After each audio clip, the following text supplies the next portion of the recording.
Sir आपकी आवाज नहीं आ रही। सर आपका आवाज माइक नहीं आ रही सर। सर म्यूट हो गया। आपका माइक बंद हो गया। रिकॉर्डिंग अलाउ कर दिया मैंने। ओके ओके, अभी आ रही है आवाज? हाँ हाँ सर आ सर रही। अभी आ रही। हाँ सर। हाँ, तो देखो कब किसी किसी सिचुएशन में क्या हो जाता है, इनको लव लव एनिमल्स भी बोला जाता है। क्या बोला जाता है? लव एनिमल्स, यानी कि इतने घिले मिले होते हैं एक दूसरे में, एक दूसरे के बिना रह नहीं सकते, एक दूसरे के बिना रह ही नहीं सकते। जैसे हमारे हंस होते हैं, हंस को मर जाते एक दूसरे के। हाँ मर जाते हैं। जैसे हमारे हंस भी होते हैं, यानी कि जिसको हम स्वान बोलते हैं। क्या बोलते हैं? स्वान बोलते हैं। यही होते हैं। अगर एक को अगर कोई भी हो जाता है, ये भी इसको भी लव बर्ड्स बोलते हैं, स्वान को। अगर एक को भी अगर कोई भी हो जाता है, अगर वो मर जाता है तो दूसरा भी उसके लिए क्या हो जाता है? डेड हो जाता है, मर जाता है। तो सेम सिचुएशन रैबिट के अंदर भी देखने को मिलती है। तो देखो, अगर फर्टिलाइजेशन करना है तो इसको रिप्रोडक्शन करना ही पड़ेगा या मीटिंग करना पड़ेगा। लेकिन रैबिट में क्या हो जाता है, जो इनके ग्लैंड्स होते हैं, इनकी ग्लैंड के बदौलत उनके ही बॉडी में क्या हो जाता है? फर्टिलाइजेशन ऑकर हो जाता है। अब क्या करेंगे? एक दूसरे के आंखों में आंखें डाल के देखेंगे, जो प्यार भरी उनकी निगाहें होगी। कैसी होगी? प्यार भरी निगाहें होगी। तो देखो, इनकी आंखों ही आंखों में इनसे प्यार हो जाता है और इनका फर्टिलाइजेशन हो जाता है ना? इंटरेस्टिंग। हाँ सर। हाँ सर। हाँ, तो ऐसे रैबिट भी होते हैं। तो हमको मैम ने बोला था, हमको भी बहुत ऐसे अजब लगा था कि मैम ये कैसे होगा, ये कैसे होता है। तो मैम ने बताया, बोला था कि इनके बॉडी में कुछ ऐसे एंजाइम से हार्मोन्स का सिक्रेशन हो जाता है, उसी के कारण ये क्या हो जाते हैं? फर्टिलाइज कर पाते हैं अपने आप को। तो देखो, उनको मेटिंग भी नहीं करना पड़ेगा, मेटिंग भी नहीं करना पड़ा, फिर भी ये क्या हो गए? फर्टिलाइज हो गए। यानी कि उनसे क्या बनेगा? जायगोट बनेगा, फिर जायगोट का डेवलपमेंट एम्ब्रियो में, फिर उनका क्या बनेगा? बच्चा बनेगा। तो देखो, आंखों ही आंखों में इनमें क्या हो गया? क्या हो गया? फर्टिलाइजेशन। फर्टिलाइजेशन। प्यार हो गया बे। पहले तो प्यार होगा ना, आंखों ही आंखों में हाँ, प्यार हो गया, अट्रैक्शन। बाद में इनका फर्टिलाइजेशन हो गया। तो ऐसे सीजनेबल या इथोलॉजिकल आइसोलेशन, इसमें कुछ हम मैकेनिकल आइसोलेशन भी पढ़ेंगे। तो देखो, ये मैकेनिकल नहीं, इधर तो नहीं, इधर सब चीजें ठीक है। तो फिर इसको हम बोलते हैं प्री मेकिंग, क्योंकि उनको क्या करना पड़ेगा? उनको सीजन का वेट भी करना पड़ेगा। उनका पर्टिकुलर एक सीजन होता है, उनको जब मेटिंग करना होता है उस सीजन का। अगर कुछ कुछ ऐसे एनिमल्स होते हैं जो ओनली रेनी सीजन में ही क्या कर पाते हैं? मेटिंग कर पाते हैं। तो उनको उस सीजन का वेट करना पड़ता है पूरे 12 महीने में। पूरे 12 महीने में जब उनका सीजन आ जाता है ना, आपने देखा होगा कुछ कुछ ऐसे एनिमल्स होते हैं, कुछ केमिकल का सिक्रेशन कर देते हैं, जो कि क्या कर सके? दूसरे अपने जो मेल पार्टनर है उसको अट्रैक्ट कर सके। आपने देखा होगा जियोग्राफिक पर या नेशनल पर, डिस्कवरी पर देखा है क्या? हाँ सर देखा। बट मैं ये बोला था कि ये जो एनिमल्स होते हैं ना, अपनी बॉडी में क्या करते हैं? अगर इनको अगर मेटिंग, इनका अगर मेटिंग का दौर चल रहा है, क्या दौर चल रहा है? मेटिंग का अगर दौर चल रहा है, तो ये क्या करते हैं? अपने बॉडी में कुछ ऐसे केमिकल को सीक्रेट कर देते हैं। अगर इन्होंने क्या करेंगे? अगर एनिमल है जिसको, अगर हम टाइगर की अगर बात करें ना, तो वो क्या कर लेता है? टाइगर या उसकी जो फीमेल टाइग्रेस होती है, वो क्या कर देती है? अपने यूरिन में कुछ केमिकल रिलीज कर देती है, केमिकल रिलीज कर देती है। अगर वहां से अगर क्या हो जाएगा, मेल एनिमल अगर गुजरेगा, तो वो क्या करेगा? उसको सूंघेगा, उसकी जो टॉयलेट है उसको सूंघेगा, तो उसको पता चल जाएगा कि हाँ, अभी एक क्या, किस लिए एक यहाँ पर कोई तो एक फीमेल टाइग्रेस है, जो कि क्या है? अभी प्रजनन के लिए या मेटिंग के लिए क्या है? तैयार है। तो क्या करेगा? उसको सूंघेगा क्या, क्योंकि उसने क्या किया है? अपने यूरिन में कुछ केमिकल्स रिलीज किए हैं, कुछ केमिकल्स रिलीज किए हैं। तो किसको पता चल जाएगा? फिर मेल को पता चल जाएगा, और मेल उसको खोजने के लिए क्या हो जाएगा? निकलेगा। फिर उसको वो देखेगी तो वो क्या कर लेगा? उसके साथ मीटिंग कर लेगा। तो अपने यूरिन में यानी कि बहुत सारे ऐसे हैबिटेट होती है, सीजनेबल, इथोलॉजिकल, मैकेनोलॉजिकल, बहुत सारे मैकेनिकल आइसोलेशन होते हैं, जिसके बारे में हम बात करेंगे। मैंने आपको सिर्फ जनरल जनरल बताया है, कुछ केमिकल का सिक्रेशन हो जाता है कुछ एनिमल्स के अंदर, जो कि आगे जाके क्या करेंगे। जैसे हमने एक सिचुएशन देखा कि रैबिट आंखों ही आंखों में प्यार कर लेता है, तो वो फर्टिलाइज हो जाता है। तो उनमें भी क्या है? बहुत सारे ऐसे केमिकल रिलीज हो जाते हैं उनके बॉडी में। तो सेम सिचुएशन हमको एनिमल्स पे देखने को मिलेगी।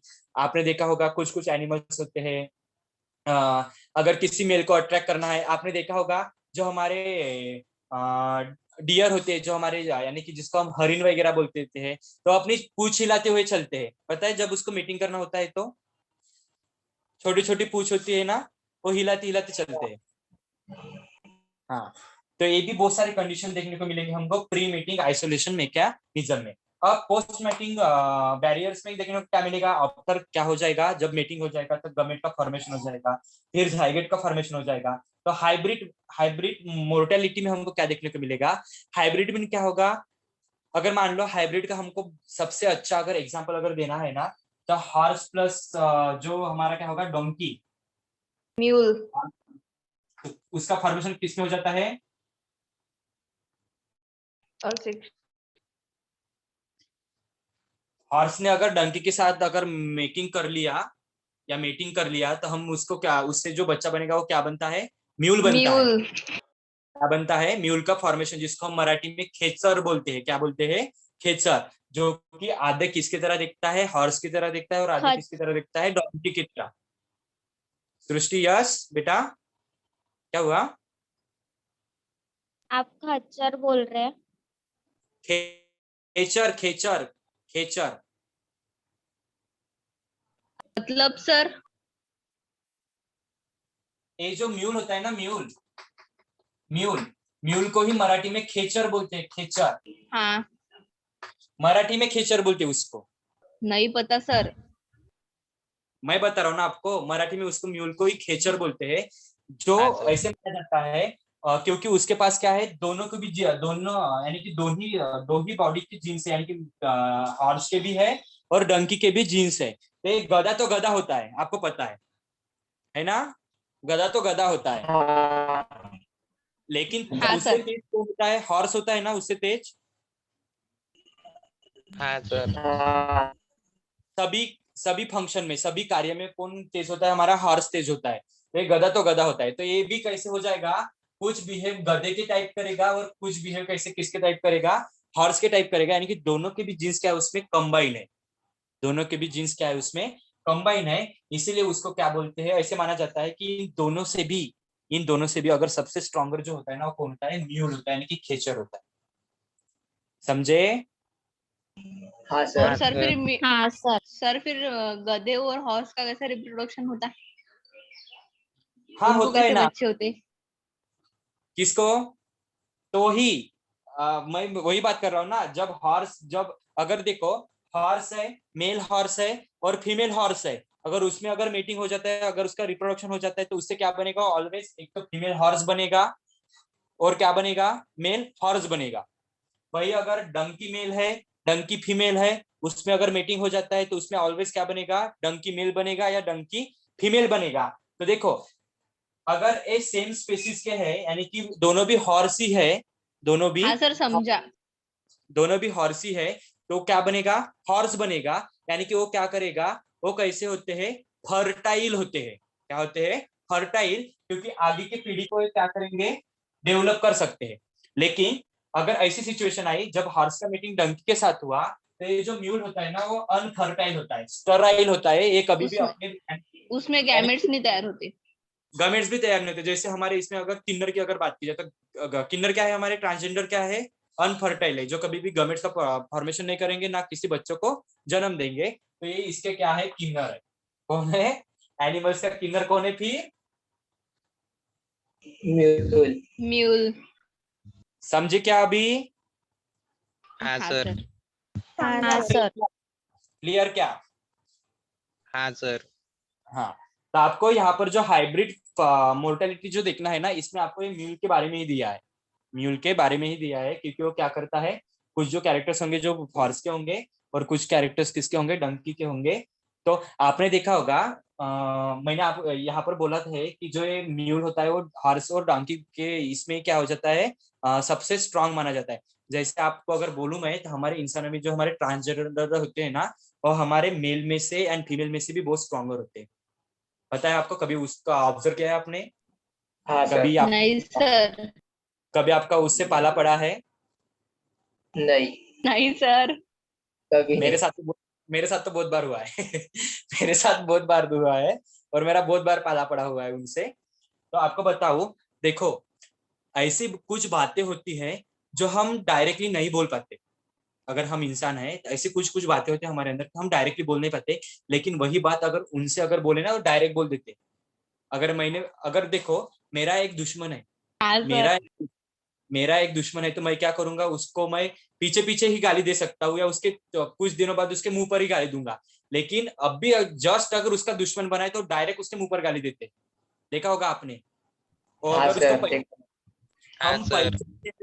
पहचानते हैं उसको गाली देते हैं, लेकिन वो पहचानते भी नहीं लेकिन उसको गाली दे देते हैं, लेकिन उसका कोई भी बाल बाका नहीं कर सकता।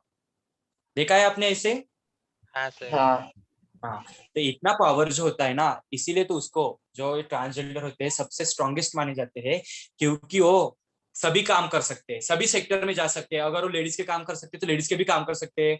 वही काम अगर हम जेंट्स है ना तो लेडीज के काम नहीं कर सकते हैं क्या? कर नहीं सकते हैं। नहीं अगर हम जेंट्स अगर हम जेंट्स है क्या हम साड़ियां पहन के वो निकल सकते हैं क्या रोड पर? नहीं। नहीं ना सर। तो उनमें और हमें क्या फर्क हो जाएगा, सेम ही हो जाएंगे हम। हाँ, तो ऐसे देखो, वो मेल की तरह भी बिहेव करते हैं एंड फीमेल की तरह भी बिहेव करते हैं, यानी कि उनको कोई भी उनमें डिफरेंस नजर नहीं आता है। बियर्ड नहीं डिफरेंस, होती ना सर उनको? हाँ नहीं होती है ना बियर्ड, तो मैंने वही तो बोला। लेकिन देखो वो जेंट्स की तरह भी वर्क करते हैं, जेंट्स की तरह भी वर्क करते हैं, बियर्ड नहीं होते क्योंकि उनके पास हाँ सर। कौन सा क्रोमोजोम नहीं होता उनके पास? Y chromosome. Y chromosome sorry, नहीं होता। फिर कौन सा नहीं होता तो? वाई नहीं होता सर। डबल ऐसा हो जाता है, डबल एक्स वाई हो जाता है ना। हाँ सर। हाँ, डबल एक्स वाई वाली सिचुएशन देखने को मिलती है, इसीलिए वो ट्रांसजेंडर कहलाए। तो यही सिचुएशन हमको इसमें देखना है। तो नेचुरल सिलेक्शन में क्या होगा, जो सबसे क्या होगा, फिटेस्ट होगा वही क्या कर पाएगा, सरवाइव। सरवाइव कर पाएगा। तो मुझे बताओ, आपको ये जो फ्लो चार्ट था क्लियर हुआ सभी का? हाँ सर। हाँ सर। Yes girls? हाँ सर। हाँ हाँ सर। Yes sir. ओके, अभी मैं इसको रिमूव कर दूं? हाँ सर कर दो। हाँ सर। हाँ सर। चलो, अब मैं जिसके बारे में बात करने वाला हूँ उसकी तरफ थोड़ा ध्यान दो, क्योंकि वो वाला क्वेश्चन आपको 2 मार्क्स के लिए पूछा जाता है। और यानी कि मैं आपको बताऊंगा कौन सी ईयर में आपको पूछा भी गया था वो क्वेश्चन, जो कि 2 मार्क्स के लिए था। क्या बोला मैंने? एक क्वेश्चन आता है इसमें से जो कि पूछा गया था, एंड वेरी इंपॉर्टेंट क्वेश्चन है। आपको इस क्वेश्चन को रटना है, इसमें कुछ ज्यादा नहीं है, सिर्फ जनरल जनरल की बातें हैं। डेफिनेशन लिखो, 3-4 कैरेक्टर्स लिखो और फुल आउट ऑफ फुल आप मार्क्स लेके जाओ। समझे मैंने क्या क्या बोला तो? हाँ सर। हाँ सर। क्योंकि पहले से ही मेरा नेटवर्क का इशू है, तो आपको मेरा ट्रांसलेशन या मेरे जो भी वर्डिंग हो गया या प्रोनाउंसिएशन हो गया वो समझ में नहीं आते होंगे, लेकिन थोड़ा आप मैनेज करते जाओ। जब आप हम इसमें आएंगे, ऑफलाइन में आएंगे, तब आपको सभी तकलीफें आपकी दूर हो जाएगी। एंट्रेंस वालों, मेरी बातें समझ में आती है कि नहीं ऑफलाइन में? आती सर। हाँ सर। आती ना? हाँ, नेटवर्क इशू की वजह से मेरे प्रोनाउंसिएशन अगर आपको दिक्कत आ रही है तो थोड़ा मैनेज करते जाओ बेटा जी। बेटा जी बोला मैंने आप, चलो। हाँ, देखो, मैं जिस क्वेश्चन के बारे में बात कर रहा हूँ सिर्फ मैं आपको एक क्वेश्चन ही बता रहा हूँ, बाद में मैं उसका डिस्क्रिप्शन भी लिख लूंगा या उसके कैरेक्टर्स भी लिख लूंगा, तो थोड़ा ध्यान दो। ये जो क्वेश्चन था, ये जो क्वेश्चन था फेब्रुआरी के 2017 में, कितने, 2017 में एक क्वेश्चन 2 मार्क्स के लिए पूछा गया, 2 मार्क्स के लिए पूछा गया था। तो उस क्वेश्चन का वो जो क्वेश्चन था वो क्वेश्चन था डिफाइन